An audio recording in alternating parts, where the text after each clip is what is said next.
Hello everyone, welcome back to the tutorials again. So in previous session we have studied about the permeability of soil. In that we have studied about the properties which are affected by the permeability. Even we have studied the factors affecting permeability, as well as we have studied the permeability of stratified soil, how to determine the permeability in field, that is K value determination. So the constant head method, falling head method. In the field we have studied about permeability determination, and even we have solved many of the problems on that aspects. So today we are going to study about the seepage analysis. So you can see what is seepage and permeability. Let us decide first. So what is permeability? So permeability is a property of the soil. Remember, permeability is a property of the soil which allows the water to pass through it through interconnecting voids. So permeability is a property of the soil. So seepage is the flow of water through soil. So flow of water through soil. So permeability is property of a soil. Seepage is flow of water through soil mass. Okay.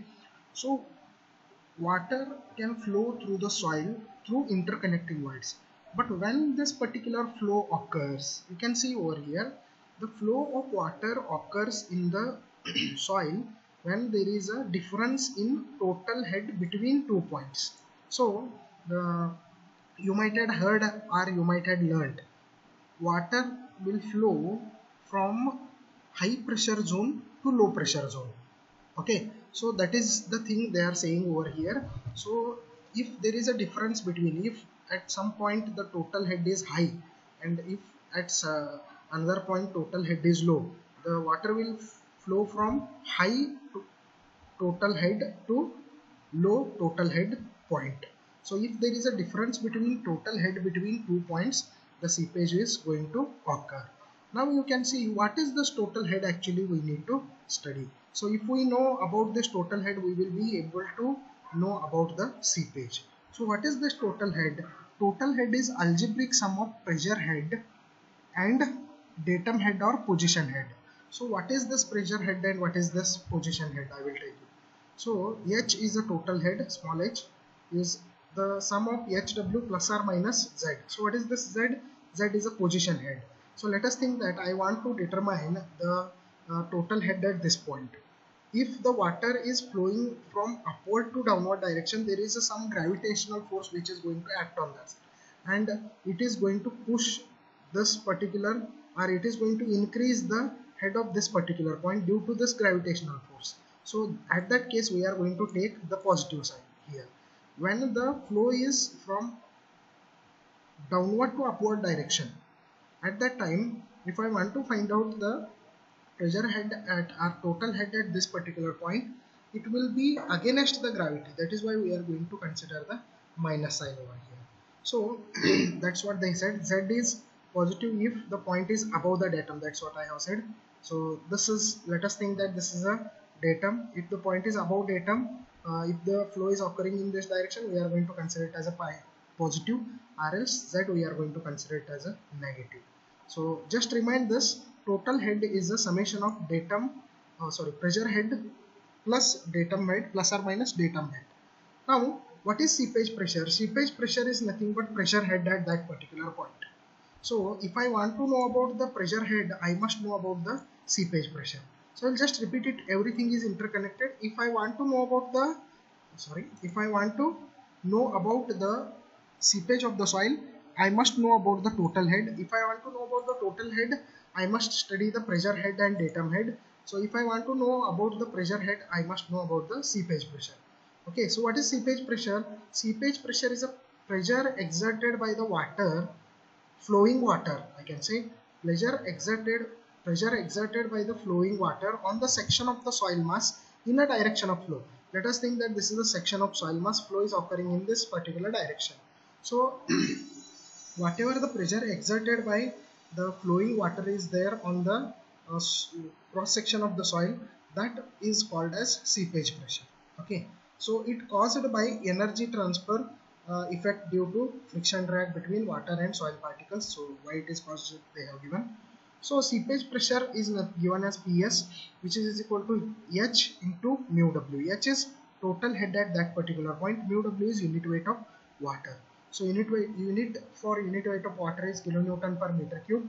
So unit for this pressure head is in meter. So kilonewton per meter cube into meter. So finally we are going to get kilonewton per meter square is a unit for pressure. Now if I consider length at over which head is lost, some length I have considered, so I am going to multiply at denominator with L and also numerator with L. It will not make any difference. So I can say that H divided by L, head lost over the length L, is nothing but hydraulic gradient. So I is equal to L into mu W is a formula for seepage pressure. Now we have found out the pressure. So what is the seepage force I need to find out? So force is nothing but pressure into area. So pressure into area, if I multiply, I am going to get the seepage force over the cross-sectional area. So seepage pressure over the cross-sectional area is nothing but I into L into mu W into A. But seepage pressure per unit volume, how we are going to find out? Per unit volume means if I consider the area as unity and length as a unity, so I have divided it with area into L, which is going to give us the volume. So this area and length are going to get cancelled. So I can get that final seepage force per unit volume is I into mu W. So once in 2008 question paper in Shivaji University, they have asked about prove the seepage force per unit volume is the product of hydraulic gradient and unit weight of water. So you can do this small derivation for that. So finally we have got this particular answer. Further you can see, now we are going to worry about the effective pressure. So what is effective pressure? You can see over here. I'll just move back. So total head at that particular point. So total head is also known as effective head. So what is effective head? Effective head is a algebraic sum of pressure head and datum head. So effective pressure is equal to, this is the datum head and this is the pressure head. So pressure head is nothing but seepage force. So that is nothing but I into Z into mu W. So plus Z into mu dash, Z into mu dash we are going to. So this is pressure head as or seepage pressure and this is datum head. So now if the flow is occurring in upward direction against the gravity, we are going to consider this pressure head as a negative, and similarly if the flow is occurring in downward direction, we are going to consider it as a positive. Now there is some condition called quicksand condition.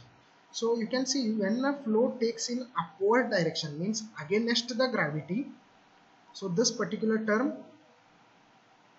we are going to take as a negative. So in that case effective pressure decreases, as this term is negative, effective pressure decreases. So whenever it is taking in flow is taking in upward direction, the effective pressure gets reduced, since the seepage pressure also acts in upward direction. Always seepage pressure will act in upward direction. Okay, when the seepage pressure becomes exactly equal to submerged unit weight of soil, so this is nothing but seepage pressure. So when the flow is in upward direction, seepage pressure also in upward direction. Hence, effective pressure reduces or decreases. So whenever this whenever the seepage pressure, this term become exactly equal to submerged unit weight of soil, this term becomes equal to this term. So at that case, effective pressure will become 0. So I will just repeat it. Whenever the flow is taking in upward direction, we are only talking about the upward flow. You can see over here, whenever the flow is taking place in upward direction, the seepage pressure will be negative or in minus. So whenever the seepage pressure will become exactly equal to submerged unit weight, so at that point the effective pressure will become equal to 0. So that's what I have shown over here. Whenever this particular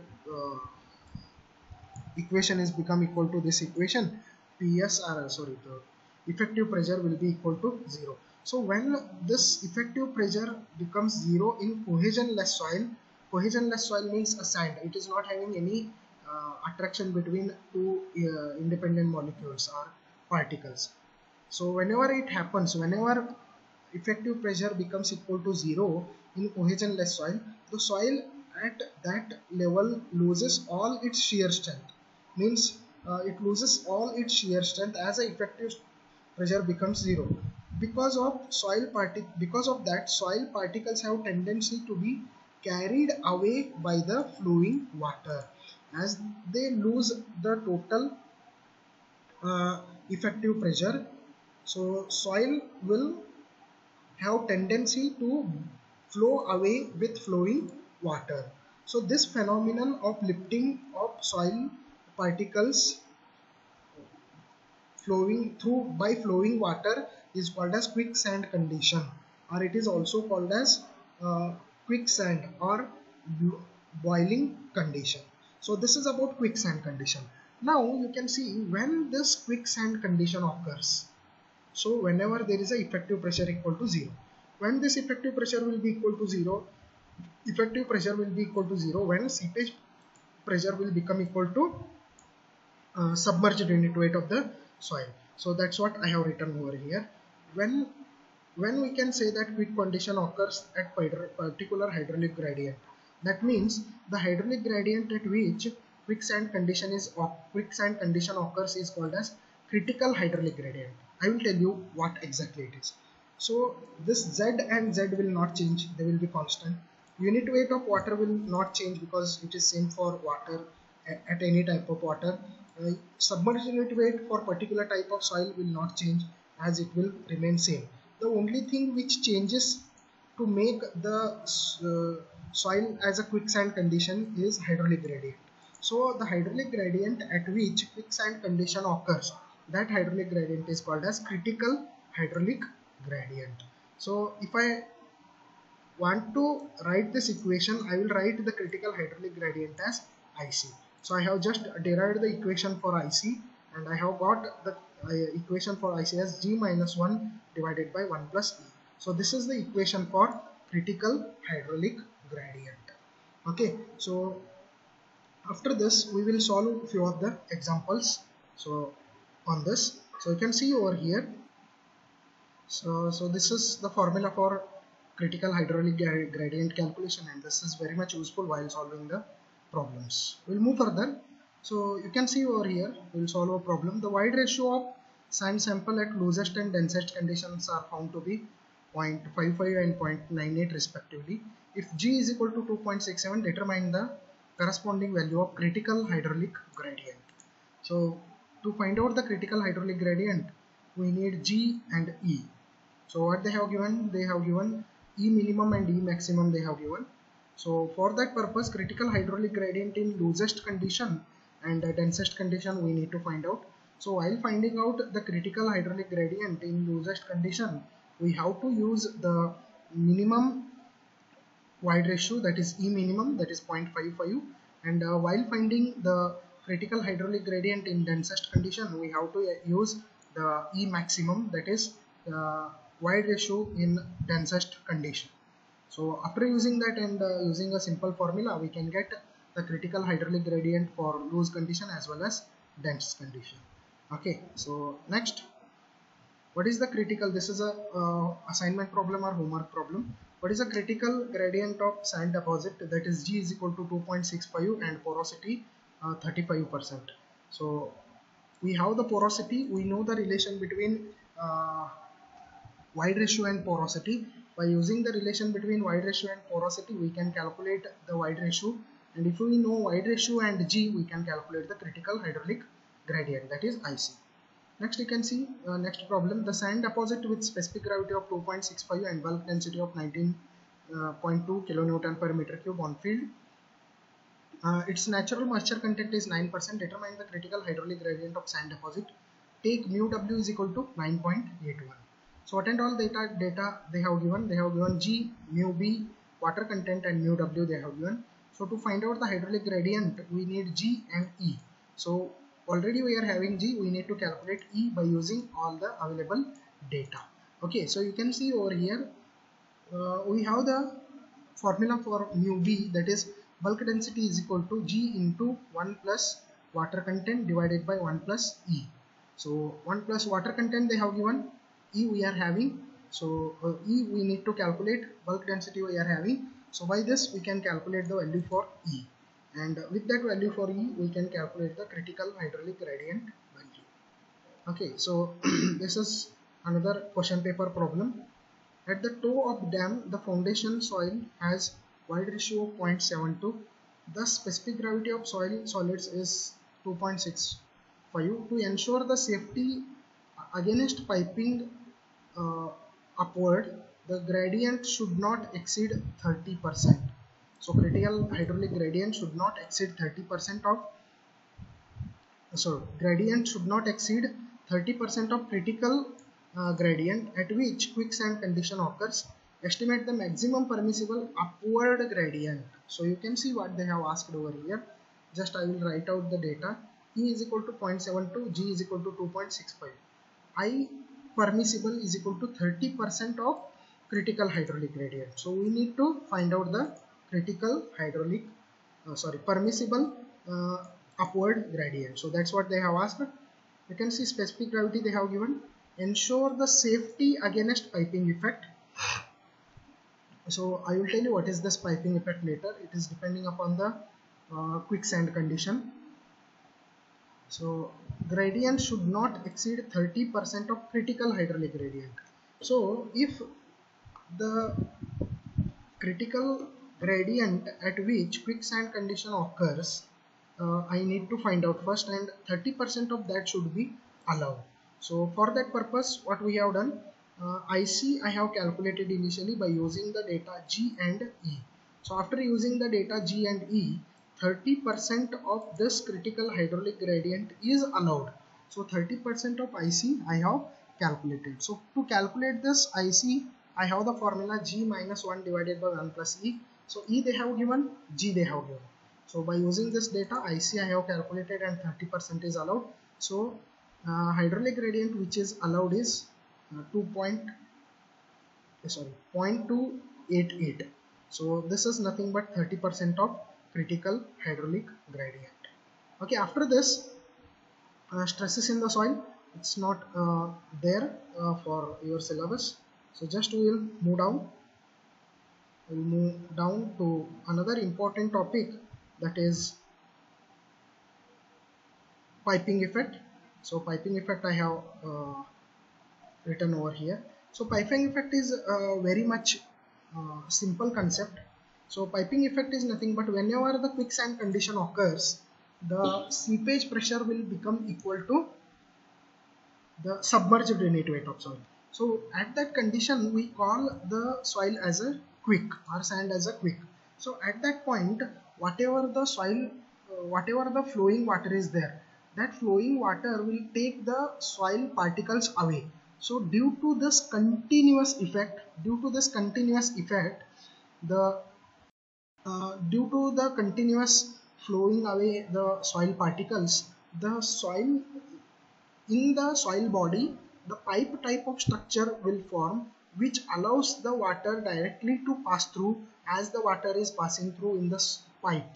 Okay, so in the same way, it will allow the water to pass through it. So that particular effect is called as piping effect. So when movement of soil particles by percolating water takes place, so this movement of particles will takes place in case of quicksand condition, leading to formation of hole or pipe phenomenon called as piping effect. So there are two types, that is heave piping and backward piping. So you can just go through it. So if you are able to understand the quicksand condition, you will be able to understand it. So even I have given the preventive measures for this piping effect also. So you can just go through it. So in next session, we'll move to the next unit. So with this, we are going to end up with unit number 2. Thank you.